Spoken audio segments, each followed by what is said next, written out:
ഇന്നതാ വീട്ടുവളപ്പിൽ നിന്ന് കുറച്ച് ചീരേൻ്റെ ഇലയൊക്കെ നുള്ളിയെടുത്തിട്ടുണ്ട്. പരിപ്പൊക്കെ ഇട്ട് വെക്കാമെന്ന് വിചാരിച്ചിട്ട് ആളെ ഞാൻ നുള്ളിയെടുത്തത്. എന്ത് ചെയ്യാനാ, പരിപ്പും പാട്ടം നോക്കിയപ്പോൾ ഒരു നുള്ളു പോലും പരിപ്പില്ല. ചന്തുവിനെ തോൽപ്പിക്കാനാവില്ല മക്കളെ എന്ന് പറഞ്ഞ് ഞാൻ എൻ്റെ 18ാമത്തെ അടവ് അങ്ങോട്ട് എടുത്തിട്ടോ.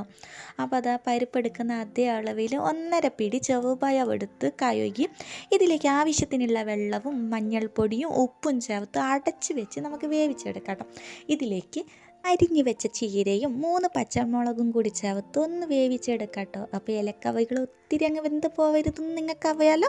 അപ്പോൾ ഒരു 2-3 മിനിറ്റ് അത് മതി. ഇനി നമുക്ക് അരപ്പുണ്ടാക്കാം. ഇതിനായിട്ട് അരമുറി തേങ്ങയിലേക്ക് 1 ചെറിയുള്ളി, 2 വെളുത്തുള്ളി, 1/4 ടീസ്പൂൺ നല്ല ജീരകവും ആവശ്യത്തിന് വെള്ളം കൂടി ചേർത്ത് അരച്ചെടുക്കാം. ഇത് നമുക്ക് കറിയിലേക്ക് ചേർത്തിട്ട് ഒന്ന് തിളപ്പിച്ചതിന് ശേഷം ഇതിലേക്ക് കടുകും വറ്റൽമുളകും കൂടി താളിച്ചിട്ട സംഭവം സെറ്റ്.